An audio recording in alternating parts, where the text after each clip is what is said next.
Hello. Now for a moment, imagine you had an incredible photographic memory and mathematical abilities. Do you think you'd have a brilliant career and success? Alas, it's not that simple. This guy named Will Hunting, for example, hasn't been able to find a use for his unique talent. But that's about to change. 20-year-old Will works at a prestigious place, the Massachusetts Institute of Technology. But there is nuance. Instead of teaching advanced math, the guy scrubs the university halls, and in the evening, chills in the bars with his friends. One day, Will notices a board in the hallway with a difficult problem on it. It was placed there by the local math professor, Gerald Lembeau. He's promised whoever proves the theorem by the end of the semester a publication in the university newsletter and his immense respect. All day long, Will can't get the problem out of his head. He even ditches his best friend Chuck at the bar and rushes to his mediocre apartment to devote the entire evening to solving the theorem. And the guy succeeds. A couple of days later, the professor finds an anonymous solution on the board. He can't believe that one of his students has solved the most difficult theorem so quickly, and he can't wait to find out who the genius is. Who did this? Wasn't me. Nimish? No way. Will, in the meantime, is hanging out with his friends as suddenly the guys drive by a company bullying a girl. Will recognizes the gang leader. It's the guy who bullied him in kindergarten. He asks his friend to stop the car, and he gets out. Without thinking twice, Hunting punches his old acquaintance right in the face, and the fight ensues between the two groups. When the cops arrive on the scene, Will's friend tries to pull him away from his opponent, but it's too late. Not only does the guy end up in the hands of the police, but he also tries to put up a fight. He gets arrested. Professor Lembeau is giving another lecture and tries to find out who proved his theorem. There's still no answer. Then he gives the students an even more difficult problem that he and his colleagues have been trying to solve for over 2 years. Will, meanwhile, gets out of jail before the trial and takes on this problem as well. What do you do? Sorry.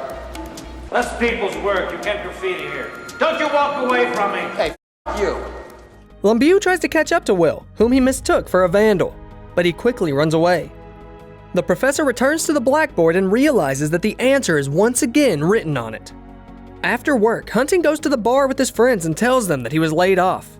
Chuck, in turn, attempts to meet two hotties posing as a student at a prestigious university, but is mocked by a local smart guy. Will comes to his friend's rescue and puts the nerd in his place. This draws the attention of one of the girls, Skylar, and she gives him her number. Meanwhile, Professor Lembeau is determined to find the mysterious genius.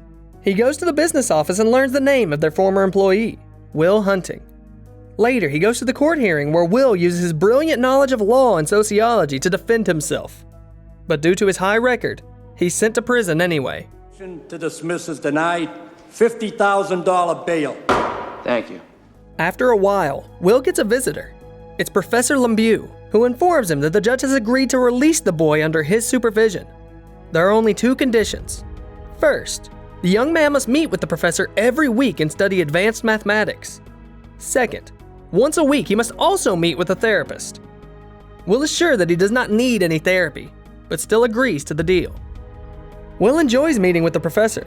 He effortlessly solves all tasks, and Lembeau is very pleased with him. Things, however, don't go as smoothly in the therapy sessions. Will pisses off the first therapist with remarks about his book, reproaches the second one for his hypnosis method. The others are pestered with sarcasm and jokes.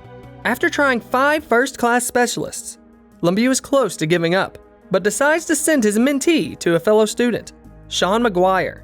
He seems to be just the man for the job. Well, because you have the same kind of background. What background? Well, you're from the same neighborhood. During the first session, Will behaves as usual, sneering and mocking the man in front of him. Sean, however, doesn't give in to these provocations, even when the guy says that the picture the therapist has painted is complete crap. The psychologist doesn't lose his temper. It's only when the guy inquires about his wife and starts picking on the subject, noticing that he's found a sore spot that Sean can't stand it. After the session is over, Professor Lembeau sees that his friend is distraught. He tells Sean that he can refuse to continue, but the therapist asks him to bring the boy back next week. Will, meanwhile, goes on a date with Skylar, the girl from the bar. She tells him that she's inherited a lot of money from her father and now plans to go to Stanford University. The couple have a great evening, at the end of which they make out in the diner. The day of the second therapy session has arrived. Sean decides to spend it on a park bench instead of in the office. Will starts to sneer again, but the therapist interrupts him. He tells the boy that he's been thinking a lot about what he told him and now has something to say. In Sean's eyes, the young man is still just a little boy who knows nothing about real life. He can learn facts about every painter in the world, but he's never left Boston or seen their creations with his own eyes. He can quote poems and novels about war, but he's never been on the battlefield.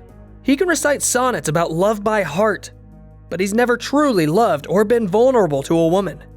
But most importantly, Sean himself will learn nothing of the abandoned orphan's experiences unless Will opens up to him. I can't learn anything from you. I can't read in some fucking book. At the next meeting, Will stays silent for an hour. Sean, however, is calm. He's sure that the guy's just testing his strength, and he turns out to be right. At the next session, Will breaks his silence and tells the psychologist a lewd joke. They start talking about relationships with girls, and Will says in passing that he recently went on a date. Sean wonders if the guy plans to go on a second date with Skylar, and Will makes an unexpected confession. He says he doesn't want to destroy the image of the perfect girl that he's developed in his head, but the therapist objects.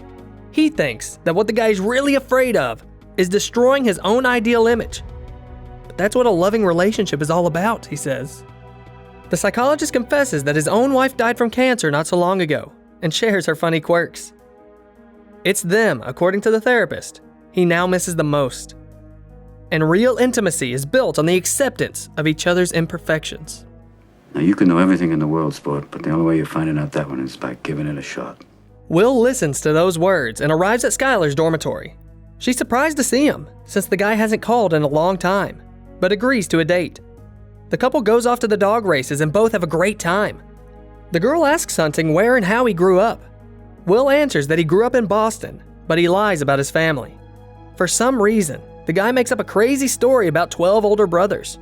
Even worse, he has to promise Skylar that he'll introduce her to the family soon. The sessions with Sean, meanwhile, go on as usual. At one of these meetings, the guy asked the therapist when he realized his wife was the one. Sean says he knew at first sight.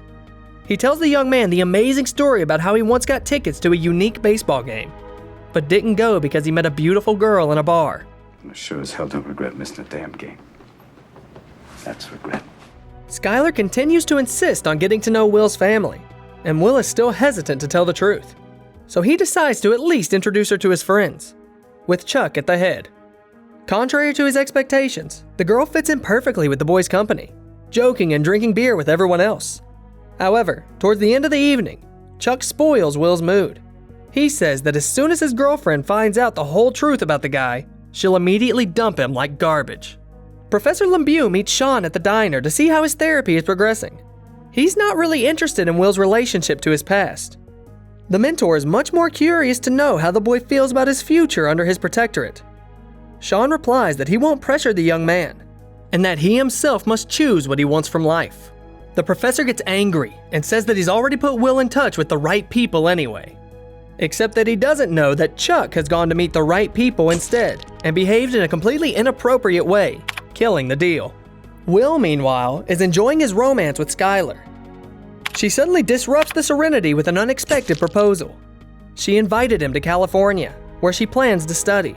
The boy immediately refuses, coming up with a million excuses. But Skylar insists.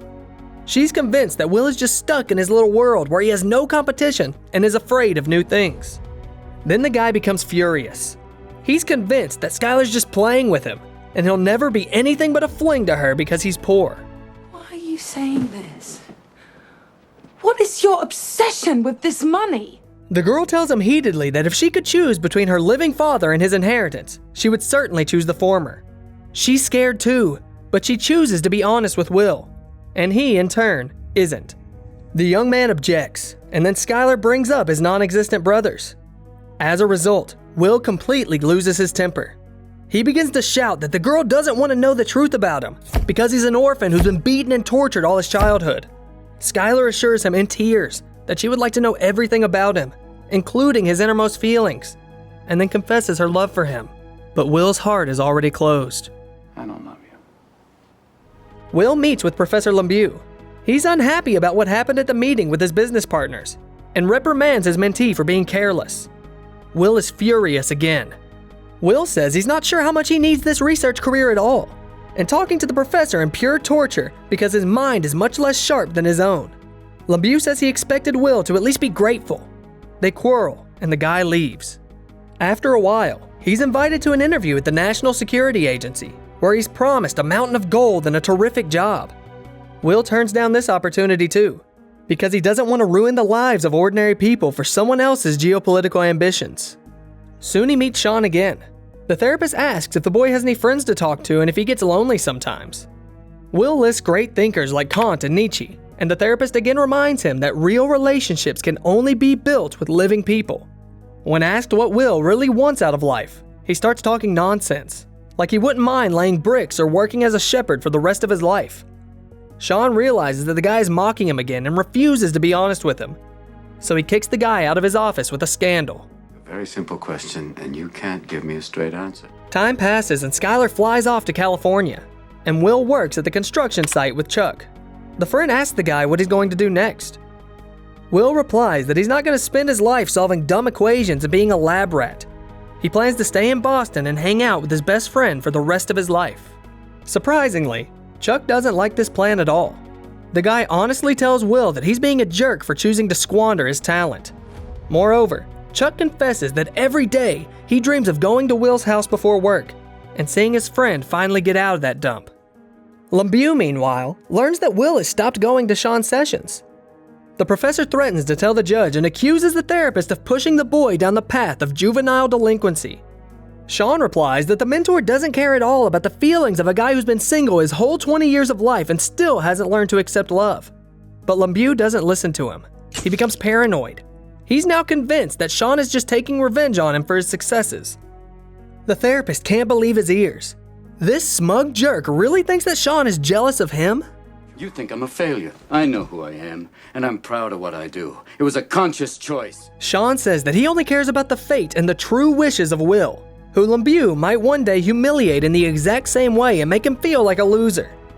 It is at this point that Will walks into the office. LeBeau quietly leaves, leaving the boy alone with the psychologist. Sean explains to Hunting that his quarrel with the professor has nothing to do with him personally. The two of them have a long history together. Changing the subject, the therapist tells him that he's prepared a report on the young man for the judge. Will asks if Sean has had many people like him in his practice. Unexpectedly, the young man learns that Sean himself lived under similar conditions. His father was an alcoholic who constantly beat him. The therapist tells Will several times what happened to him is not his fault. At first, Will tries to hold himself back, but then gives in and lets his emotions run wild. Soon, Will visits Sean again for his last session. He tells the therapist that he went to work for one of the companies that was recommended for him by his professor and is happy with his choice. Sean responds by telling him that he decided to travel a little and leaves Will his number. Later that night, Will goes to celebrate his birthday with his friends and is presented with a car that Chuck and his buddies have assembled from used parts. Before Sean leaves, he's visited by Professor LeBeau. They apologize to each other and decide to have a drink at the bar. At the same time, Chuck comes to pick up Will at his house as usual and finds that his best friend has left. The guy rejoices just like in his long-held dreams. Will, in turn, manages to leave a letter in Sean's mailbox. The therapist opens it up and discovers that the guy has postponed his job at the company and gone to California to get his lover back. In the letter, he uses the same phrase Sean used when he told his friends he wouldn't go to the baseball game to meet his future wife. What's your favorite movie starring the legendary Robbie Williams? Share it with us in the comments. And don't forget to like and subscribe to this channel. Great videos about the treasures of world cinema are regularly released here.